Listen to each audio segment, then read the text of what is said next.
Avui a Ràdio Comerç ens acompanya Oriol Cesena, que és director de Focalitza, aquesta empresa consultora especialista en comerç, i Josep Xuriguer, també consultor i adjunt a direcció de Barcelona Comerç. Futurs col·laboradors, ja actuals col·laboradors, podem dir-ho gairebé, de Ràdio Comerç, amb dues seccions, amb dos programes diferents en què parlem de territori, parlem d'urbanisme, parlem de model comercial de país, allò que tots ens omplim la boca, però a vegades no sabem ben bé com defensar-lo, perquè tampoc sabem ben bé en què consisteix i quins són tot allò que volem representar. Expliqueu-nos el comerç, el territori, el país, estem en una bona situació, estem en un bon moment, què hem de fer, com treballarem i també què expressarem en aquestes futures entrevistes i seccions.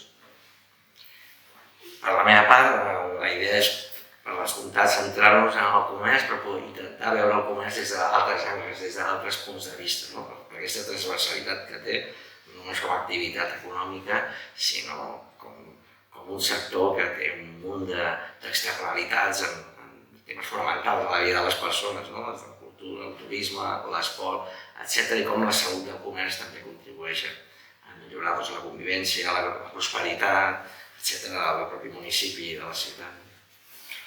Bé, en el nostre cas, o en el meu cas, complementant aquesta visió que planteja en Josep, també volem entendre que el nostre territori, el nostre país, Catalunya, és molt ric no només en municipis, sinó en formats comercials, en espais de territori amb un ampli sentit mediterrani, de muntanya. Llavors jo crec que és molt important que tinguem una visió del comerç en el territori, parlar dels mercats, de fires, de comerç emblemàtic, de comerç singular, de totes aquelles qüestions relatives al territori és important. I aquí ens agradaria poder donar una mirada àmplia de país sobre el comerç de petits i mitjans municipis. I m'agrada molt aquesta idea com de sistema comercial, perquè al final els formats són múltiples. És a dir, tenim uns mercats, tenim unes fires, tenim uns comerços emblemàtics, tenim un comerç de barri, un comerç de ciutat, de municipi, tenim un comerç electrònic. És un conjunt d'elements que dibuixen un sistema comercial segurament complementari i cadascun dels seus formats obeeix a unes necessitats, unes demandes. I m'agrada molt que s'utilitzi aquest aspecte català i mediterrani i al final també europeu d'alguna manera. Tot i que el model hem de preservar-lo i projectar-lo des d'aquest arc llatí, des d'aquesta Mediterrània, des d'aquest país que tenim, que exporta un model de comerç.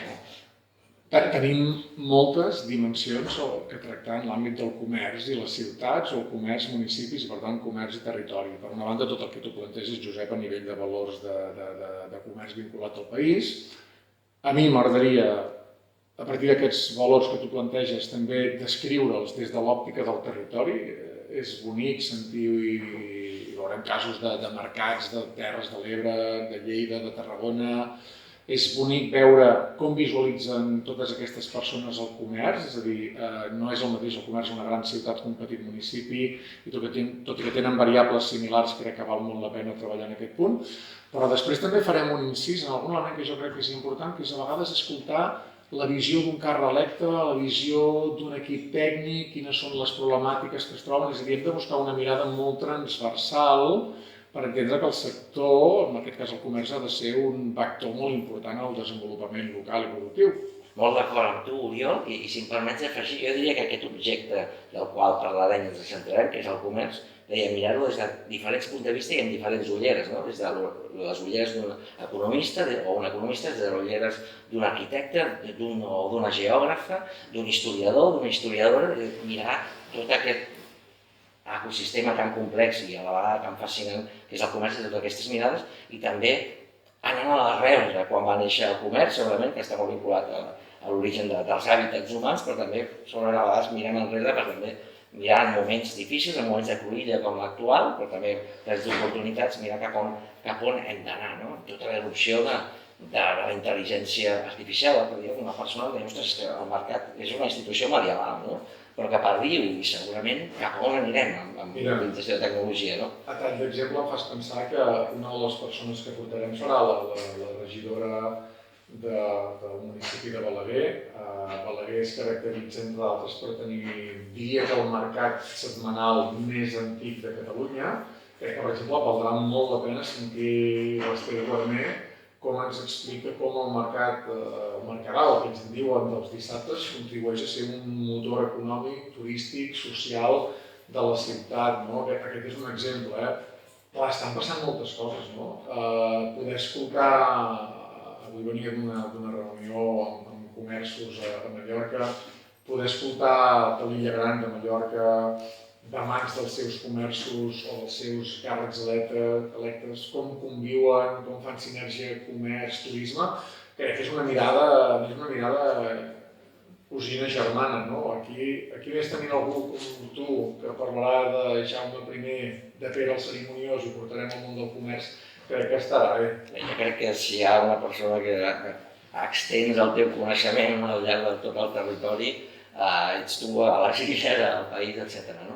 Jo diria també que posar-nos també l'òptica del consum, del consumidor, de les persones, dels veïns, de la ciutadania, doncs tot aquest tresor econòmic que guarden els nostres municipis segurament hauria de ser motiu, i és motiu d'orgull, d'autoestima, de preservar-lo, de gaudir-lo, de que satisfaci les nostres necessitats, desitjos, però alhora també que les següents generacions, parlem molt de Next Generation a nivell europeu i està molt bé, i amb innovació, amb tecnologia, però el que hem de fer també és preservar tot aquest model per a les següents generacions. I per tant, crec que aquest serà un dels reptes també, i molts dels reptes humans dels territoris avui necessiten respostes complexes que moltes d'elles s'han de vehicular a través del comerç. La resposta a la sequera, al canvi climàtic, a una mobilitat més neta, etc., el comerç hi té molt a dir, des del punt de vista. Si m'ho permets, acotant síntesi, crec que pels nostres oients podem treballar la focalització de tot el projecte de tot aquests programes en tres grans àmbits. Crec que primerament hi ha una part de ciutat, de conceptualització, d'espai urbà. Jo crec que aquest espai urbà podem parlar des de valors, d'història, però després de tots aquells factors que enriqueixen l'espai urbà, és a dir, no parlem tant d'urbanisme comercial, sinó d'espai urbà, de comerç per la ciutadania, on entrarà urbanisme, mobilitat. Però també entenc que hi ha un segon gran element que els oients i les persones oients voldran escoltar, que és l'activitat econòmica. I què fem no només per generar un bon continent, sinó un contingut. Què fem perquè el comerç d'avui vengui més? I finalment entenc que també hem de projectar i hem de tractar tot allò que són els valors culturals, socials. Jo sempre he entès que no hi ha comerç sense cultura. Comerç i cultura és un binomi que va molt de la mà per desenvolupar ciutats, parlar d'entitats socials, de mapa d'actors, de quines entitats han de participar.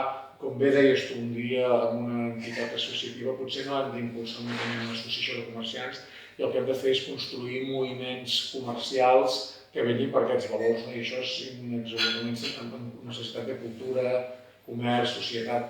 Jo crec que amb aquests temes que estàs apuntant, Oriol, i a través d'intentarem portar persones molt interessants que vagin desenvolupant totes aquestes qüestions. Però jo crec que sí que tenim un cert deure tots d'activar una certa militància, un cert moviment a favor de la compra local, del consum local, d'estimar-nos els nostres barris, les nostres ciutats, i més en un moment on la digitalització avança i és interessant, però aquesta essència de les relacions humanes, de les relacions personals, doncs indiscutiblement són importants i a través del comerç per us Doncs aquests són alguns dels temes que l'Oriol Cesena i el Josep Xuriguer ens aportaran al llarg de les properes setmanes, mesos, anys, fins allà on duri, perquè el tema del comerç no s'esgota. Gràcies a ambdós i, vaja, ens veiem a les zones. Molt bé, moltes gràcies.